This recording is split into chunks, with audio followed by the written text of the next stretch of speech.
Привет всем, товарищи граждане. Bonjour à tous, camarades et citoyens, camarades et citoyennes. Aujourd'hui, on va parler un peu URSS, histoire de la histoire en fait.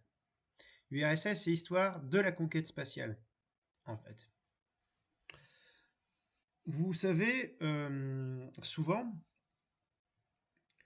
on entend dire certains droitards hein, parler de l'économie planifiée, l'économie soviétique, communiste, socialiste, comme empêchant l'innovation, comme étant certains vont pousser la mauvaise foi très loin. C'est-à-dire que certains droitards reconnaissent que les soviétiques, que, que les communistes, que l'économie planifiée des soviétiques, la vision marxiste de l'économie permet des progrès technologiques dans le domaine militaire, mais prétendent que dans le domaine purement économique, bah, ça freinerait l'innovation. Bon, je suis désolé, mais en fait, votre, votre technologie militaire avancée de l'URSS, sur quoi elle repose si ce n'est de l'industrie? De l'industrie, donc des innovations économiques, en fait. Bon, je passerai sur le fait qu'il y a, nous, en fait, on n'est pas tellement pour l'innovation. On est plutôt pour l'invention quand on est communiste. On est plutôt pour l'idée de, pour le principe d'inventer plutôt que d'innover. C'est-à-dire que, le principe de trouver de nouvelles choses, plutôt que de créer des gadgets qui permettent de faire semblant de créer quelque chose de nouveau en jouant sur le design ou sur de choses superficielles. Nous, on est pour l'invention plus que pour l'innovation, nous autres communistes. On est pour l'invention et la découverte. L'innovation, c'est une bonne chose. Si c'est de l'invention et de la découverte. Autrement, c'est du superflu. C'est vraiment le vocable capitaliste de parler sans arrêt d'innovation pour cacher le fait que cacher le problème, pour masquer complètement le problème de la question de l'invention, auquel on fait créer quelque chose de nouveau. On ne fait pas semblant en se donnant là une apparence, et de la découverte, qui est du domaine des sciences, et non plus que des techniques. Donc, voilà. Et la question qui se pose, camarades et citoyens, camarades et citoyennes, c'est de voir ce qu'il en est, en fait, de la technologie et des sciences, hein, du progrès, hein, du progrès au sens réel du terme, et souvent, nos chers droitards nous montrent le modèle libéral américain comme un modèle de réussite et de progrès. Par exemple, on va nous montrer ces États-Unis qui arrogamment ont montré aux yeux du monde qu'ils étaient capables d'envoyer le premier homme sur la Lune. Ouais, seulement on va faire un petit tour. Les premiers à avoir envoyé un engin dans l'espace, ce sont les soviétiques. Et on va faire toute la chronologie, mes amis. Et je vais vous la mettre dans les sources. Hein, je ne vais pas vous mettre une source exceptionnelle. Hein, je vais vous mettre une source de, de TV5 Monde. Hein. C'est pas un média spécialement orienté dans un sens particulier. C'est un média assez bateau que je vais vous mettre. Voilà. Mais c'est un média qui s'intéresse juste aux grandes étapes de la conquête spatiale. Et donc, on va voir un certain nombre de dates. 4 octobre 1957, Sputnik 1. Le premier satellite soviétique Sputnik 1 devient le premier objet satellisé par l'homme. 3 novembre 1957. Laika, la chienne russe Laika, premier animal vivant à être envoyé dans l'espace, meurt au bout de quelques heures à bord de Sputnik 2. Oui, heureusement qu'ils ont envoyé un chien et pas un être humain. Pour ceux qui pleurnicheraient sur la mort de ce pauvre animal. 1er février 1958. Explorer 1, les États-Unis lancent leur premier satellite Explorer 1. Donc là, on voit que les Américains sont à la traîne, clairement. C'est les Soviétiques qui ont en premier envoyé un satellite dans l'espace. 1er octobre 1958. Création de la NASA, l'agence spatiale des États-Unis. Bah oui, les Américains avaient un train de retard sur les Soviétiques. Ils ne pouvaient pas laisser passer ça en termes de prestige. 17 décembre, le premier envoi américain de singes dans l'espace, un rhésus appelé Able, né en Amérique du Nord, et un Saimiri sud-américain nommé Baker. Voilà. Toujours une fois, ils envoient des êtres vivants dans l'espace. Ils sont en deuxième position, les Américains. 4 janvier 1959, survol de la Lune. La sonde soviétique Luna 1er effectue le premier survol de la Lune et devient la première planète artificielle entre guillemets. Donc là, nouvelle étape franchie par les Soviétiques. Voilà, donc 14 septembre 1959, échec de Luna 2. Conformément à sa mission, la sonde soviétique Luna 2 s'écrase sur le sol lunaire. 18 octobre 1959. Face cachée de la Lune dévoilée. La sonde soviétique Luna 3 transmet les premières images de la face cachée de la Lune. Donc là, vous voyez, on a affaire à une réussite qui est de transmettre les premières images de la face cachée de la Lune. Auparavant, c'est quand même un sacré exploit. C'est quand même un sacré exploit sur lesquels les soviétiques sont pionniers, encore une fois. 31 janvier 1961. Aller-retour d'un chimpanzé. Ham, premier chimpanzé et premier animal vivant envoyé par la NASA dans l'espace et récupéré vivant sur Terre. Voilà. Donc voilà, une petite réussite des Américains. Bon, alors, maintenant, une réussite soviétique. 12 avril 1961, Yuri Gagarin, premier humain envoyé dans l'espace pour un vol orbital, le russe Yuri Gagarin. Le 12 avril 1961. Donc, réussite des soviétiques, ils ont envoyé un homme dans l'espace. Avant que les Américains. Donc, voilà, les Américains, le 5 mai 1961, premier Américain dans l'espace pour un vol suborbital, Alan Shepard.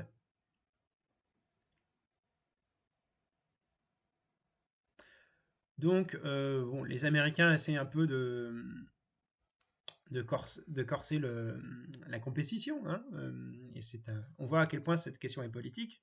25 mai 1961, le président John Kennedy annonce qu'un Américain posera le pied sur la Lune avant la fin de la décennie. Ouais, oui, je sais, oui. Petite réussite américaine, on va voir. Alors, 11 juillet 1962, retransmission à la télé. Première transmission de télévision via un satellite Telstar entre les États-Unis et la France. Oui, on a une petite réussite américaine. Enfin, une grande réussite, si on veut. Donc, 12 décembre 1962, discours de Kennedy, discours We choose to go to the moon du président américain John Kennedy.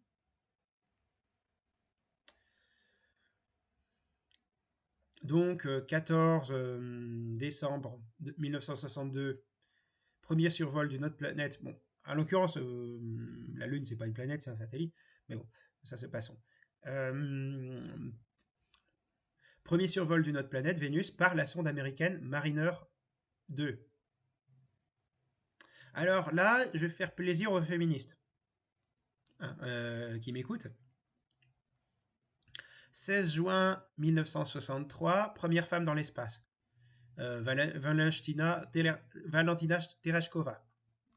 Donc voilà, vous savez, il y a un certain nombre de libéraux, voilà, qui nous font des leçons de féminisme. Le féminisme prolétarien, au passage, c'est quelque chose hein, qui n'a rien à voir avec le féminisme occidental bourgeois. Et ça élève vraiment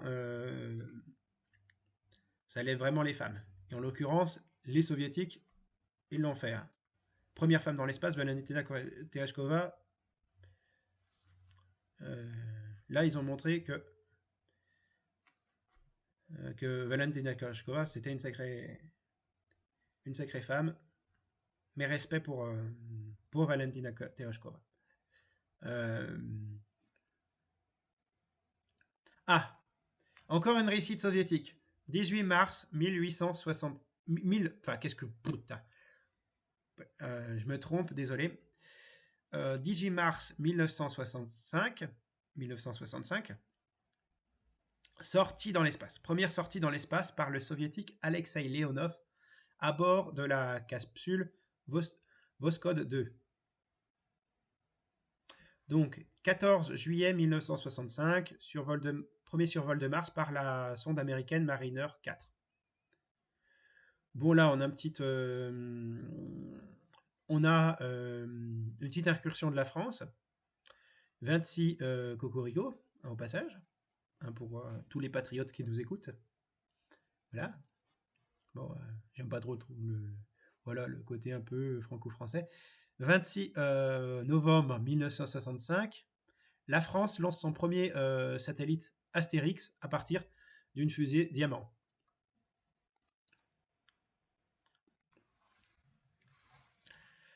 « 3 février 1966, la sonde soviétique Luna 9 se pose en douceur sur le sol de la Lune. » Là, on a encore une victoire soviétique.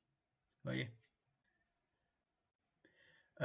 Encore une victoire soviétique. Hein. Vous avez le 31 mars 1966, la sonde soviétique Luna 10 devient le premier satellite artificiel de la Lune.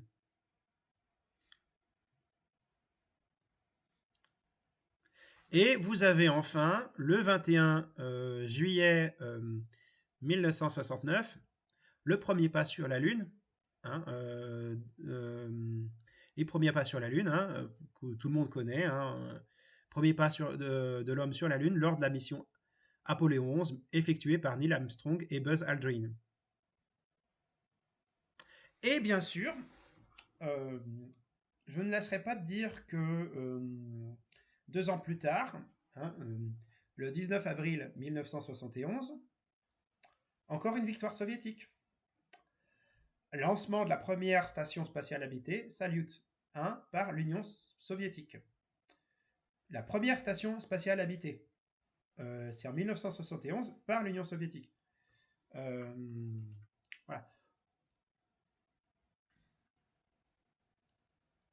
Bon, je passerai le survol de Jupiter par la sonde américaine en 1973, le survol de Mercure en 1974, la création de l'ESA, l'Agence spatiale européenne, en 1975, pour parler d'un truc qui peut donner des étoiles dans les yeux à certains, qui est un petit quelque chose d'assez beau en termes pour nos chers amis pacifistes. Hein, et je le comprends, hein. C'est logique. C'est le 17 juillet 1975, Apollo-Soyouz. Premier rendez-vous orbital américano-soviétique, Apollo-Soyouz. C'est vrai que c'est beau, en fait, cette idée qu'on ne va pas se foutre sur la gueule avec des bombes nucléaires et qu'on va pouvoir avancer ensemble en tant qu'humanité unifiée dans la conquête spatiale. Évidemment, le problème, c'est que vous avez un monde qui est un monde capitaliste, qui est celui de l'individualisme effréné, sans aucun souci pour son prochain. Et d'un autre côté, vous avez certes une Union soviétique imparfaite,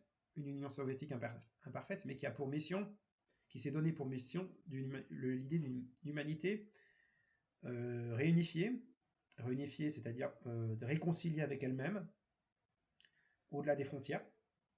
Pour ceux qui accusent l'URSS de chauvinisme, sachez qu'elle a essayé de protéger son pays, mais que c'est dans une optique à terme d'unification de l'humanité. Humanité qui soit en paix avec elle-même et dans lesquelles le prolétariat est universellement émancipé. Puisque le projet communiste soviétique est un projet d'émancipation. Il y a eu des ratés. Mais il y a eu des avancées, dont la conquête spatiale.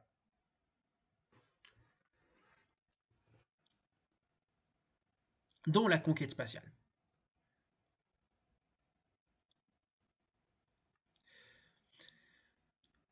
J'ai envie de vous dire, mes chers amis, camarades et citoyens, camarades et citoyennes, que toute cette conquête soviétique, cette conquête spatiale soviétique, aurait été absolument impossible s'il n'y avait pas eu la révolution de 1917. Puisque ce sont les bolcheviks qui ont modernisé le pays.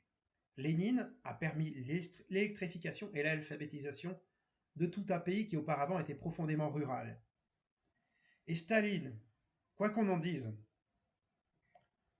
j'ai beau ne pas apprécier la nomenclature stalinienne, les dérives autocratiques qui ont eu lieu sous la direction de Staline, nous pouvons remarquer que Staline a remarquablement réussi à moderniser un pays et à l'industrialiser à fond les ballons. Et sans ça, sous l'époque Khrouchtchev, hein, sous l'époque Khrouchtchev et consorts, hein, c'est tout ce qui a suivi Staline, qui a commencé par Khrouchtchev, eh bien, on n'aurait pas pu envoyer tous ces hommes dans l'espace. Hein. On n'aurait pas pu envoyer tous ces hommes dans l'espace.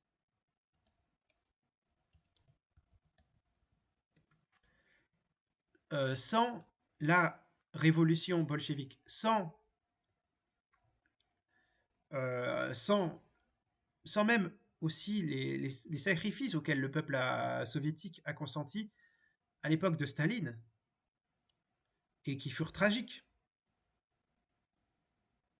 Les soviétiques n'auraient jamais, les Russes, mais c'est grâce au fait qu'ils soient soviétiques que ça a été possible, n'auraient jamais pu envoyer d'hommes dans l'espace. Et donc le socialisme, c'est une course vers les étoiles. Et il y a quelque chose qui est profondément beau là-dedans. Il y a une véritable idée de progrès. Et on ne peut pas enlever ça aux soviétiques. On ne peut pas enlever ça à l'histoire de l'Union soviétique. Une volonté de progrès pour l'humanité.